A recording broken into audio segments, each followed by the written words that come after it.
Welcome to your New Hampshire National Guard podcast.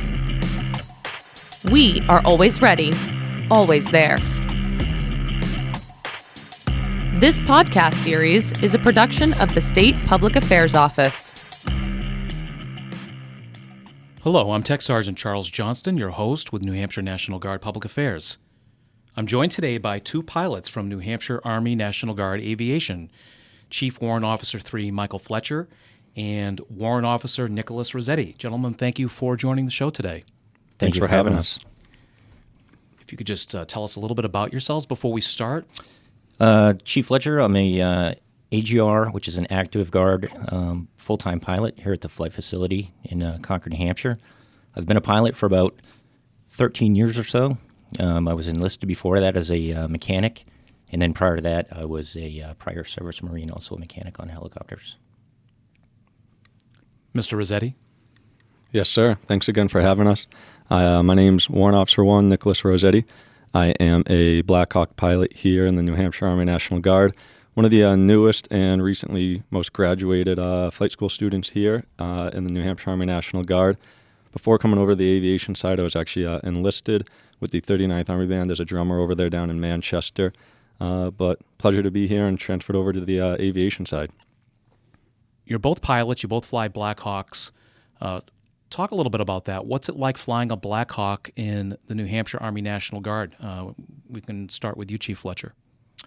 Well, a lot of it depends on your experience level. So me and Nick are going to have very different experiences thus far. But once you become fully mission capable and get a little experience under your belt and end up being a pilot in command, you do a lot of training of junior guys. You do a lot of training to do search and rescue here in the state. Some of the various mission sets include aerial firefighting. We do some counter-drug stuff, things like that. I would say the bulk of the time flying around New Hampshire, you're just doing training. And maybe 10% of it is actually going out there and doing missions and stuff like that. But we have a pretty diverse mission set.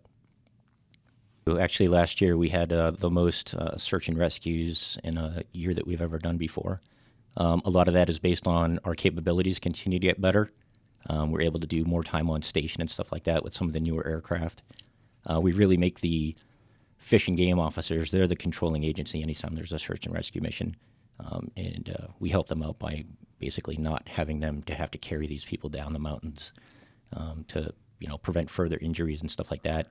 And we just have a really great platform to be out there and help search for these people.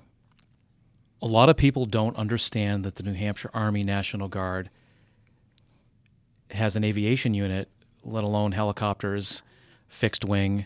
I see in the newspapers sometimes they incorrectly attribute your activities to the New Hampshire Air National Guard. Yeah, so it's funny that you mentioned that because even enlisting in the New Hampshire Army National Guard, I personally didn't know that an Army aviation unit existed in New Hampshire. I didn't know that we had helicopters within this organization.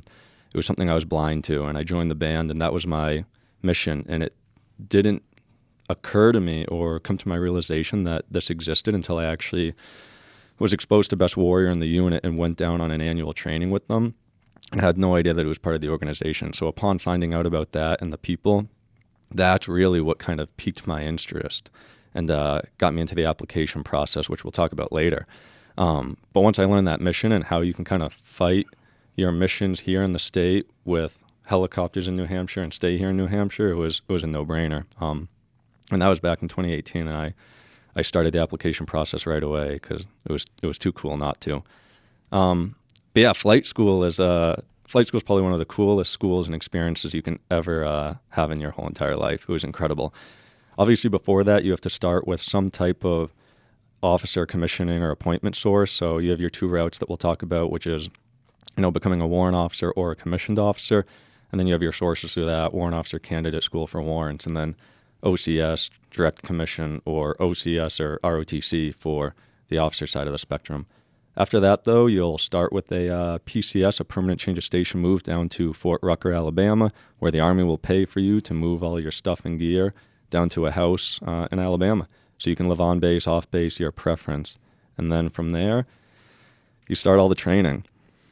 So the first part, you'll start with either your warrant officer basic course or basic officer leader course for the warrant or officer, commissioned officer respective side, and that's just a 3 to 5 week course, all classroom stuff, just learning about aviation units in the Army, so the structures, how the supply chain works, just basic stuff there. After that, and let me preface by saying this, there's multiple phases to flight school. So though we say, hey, you're going to flight school, there's just multiple courses within that, so that as I talk about these different phases, that's kind of that outline there. So after that first phase, you then have to go to what's called SEER school, which is Survive, Evade, Resist, Escape training. Can't talk much about that. A lot of it's you sign an NDA, and it's more of a secret school, but that's the best training you'll ever have in the Army. It's where they're teaching you how to survive out in the woods, evade from the enemy, resist any, torture, exploitation they're trying to put on you in a prisoner of war situation, and then escape back to freedom. So incredible school, the most realistic training you'll ever learn, and an absolute blast. So that's about 3 weeks. Now, when you finally finish WBIC, Bullock, and SEER, that's when you get to move on to your flight training finally. So you graduate that undergraduate newbie phase at flight school, and you get to move on to the fun stuff of touching a helicopter. So you start with Common Core for initial entry rotary wing training, and that's where you'll start flying what the Army uses right now is a UH-72 Alpha Lakota. You have 2 weeks of ground school, which is really just learning some FAA rules and how to start the helicopter. And then next thing you know, one day you meet your instructor pilot, you're pre-flighting, and you go on a flight. He takes you off, he gives you the controls, and you essentially fly until you get out of control, and he takes the controls back, and he gets the aircraft back and fixed and level, and then he gives it back to you, and you hold the controls until you mess it up again. And it's just an endless cycle of messing up and learning until one day you can hover. And then one day you can do an approach, and one day you can land, and then you get a check ride. So there's multiple phases of that. After that, you'll move on to some instruments training where you'll learn how to fly IFR in the clouds. And then once you learn how to do that, you move on to, okay, you've learned how to successfully fly an aircraft under FAA civilian rules without killing anyone. Now let's have you do it the Army style, and you go to, the basic warfighter skill school, and that's where you start flying low in the trees and tactical evasive maneuvers and going into small fields, doing the Army stuff. Then really after that, you graduate what's called that Common Core, and you'll move on to your advanced airframe, which is the aircraft, your go-to-war aircraft that you're going to fly.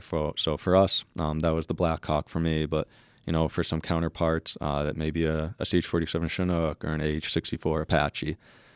Then you essentially do that all again in your advanced airframe, and it's just with a bigger, better, cooler, more powerful aircraft, and it's a blast. And then after that, you just do a cumulative 3-week ALE course with to kind of cap it all off, and you graduate, get your wings, and return back. But yeah, it's incredible. We've touched on a little bit how people from different backgrounds and different career fields gravitate to aviation. It's not just that folks are signing up to do this necessarily. For example, Mr. Rossetti, you were in the band. I know Chief Kaladish was, I think he was former infantry and public affairs. That's correct. Anybody can do this. I don't care what branch you're in, what rank you are. We want to see you appear to a board. We're looking for the best quality applicants. The process itself is pretty straightforward. I'm the board manager, so I'll get a flight packet with the content that we ask for. Pretty simple stuff, things like a resume. You have to have a flight physical, which we can help facilitate. Once you pass the flight physical, there's various tests, one of them being the ASVAB, another one is a SIF test, which will kind of gauge your applicability to understand like aviation concepts and stuff like that. We ask for some letters of recommendations, just some of your general military paperwork like your ORBs or ERBs and stuff like that. I put out emails to all the readiness NCOs of when we're going to conduct the boards. I'll I'll review all the packets for content just to make sure that they've met all the requirements. If all those requirements are met, that packet gets pushed on to the board members. That board consists of senior Army aviators, and we just come in and we have a discussion. And we're really just looking to see, it's a big commitment to be a pilot in the Guard, especially if you're an M-Day part-time pilot, because you're certainly not going to be doing the, 1 week in a month, 2 weeks a year thing. You're going to be in here a lot, especially when you're new. Just ask Nick. So once we gauge, the applicants that successfully pass the board, that's when we'll start getting you on track to get down to flight school. There's a Fed rec process which, again, we usually get the SHRAG and a couple of warrant officers, senior warrant officers, to come in on that. And it's not really a formal thing. It's just to make sure that everything passes the test, to make sure that we ship you off without any issues. And then we start the process that Nick just described earlier. What are some good traits that an Army helicopter pilot should possess?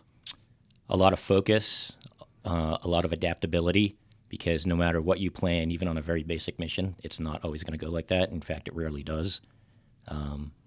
Commitment is huge, and the biggest thing, in my opinion, is balance.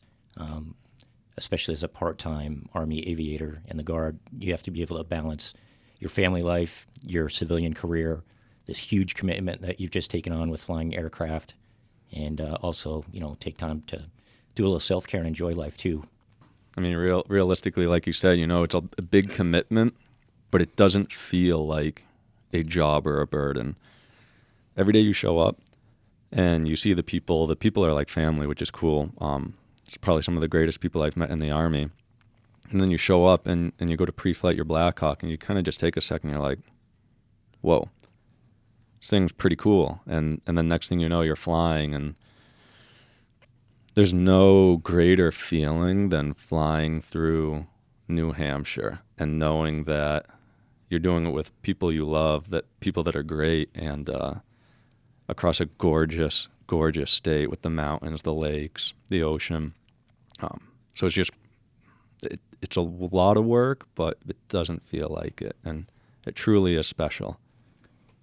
So as a pilot, do you get your call signs assigned to you, or do you pick them yourselves, or do they not exist at all? So our call signs are a little bit different than, say, the Navy. We have 3 units here in the state for aviation. We have 1st of the 169th, and so their entire unit call sign is Able. Then we have the 238th, which is the Medevac unit. Their entire call sign is Granite, and the C-12 is just uninteresting enough to not have a call sign. So what we do is if you're in the 169th, you basically pick a number. So I'm Able 75 when I'm flying for the 169th. So not as diverse as the Navy, but still a call sign. Sure. So do you all have to get yourself a pair of high-end Ray-Bans, Absolutely. Aviators? Yep, that's actually Yes. part of the board selection process. Yes. And a mustache. You wear them to the board. You do. Yep. Yes. And let's talk timepieces. Is there an aviation timepiece like a Breitling that is issued, or do you have to buy that on your own? Or So that's a thing that was a big thing years ago. The funny thing was, as a senior pilot, right around the time you're going through your midlife, you're supposed to get a big watch and a Corvette. But I think that's kind of gone away with the younger generation. So now everybody's just either on their phones or has an Apple Watch. I think we'll bring it back, though. We could. Yeah. Maybe in an enlistment bonus for pilots, like free Corvette with every... yeah, we'll start off with the quartz, and then Yeah. move your way up to the mechanical versions. Anything you want to add, gentlemen? No, I appreciate you having us today. It's an honor to be here and talk with you. Yep, thanks for having us. And everybody out there that's listening that has interest, please reach out.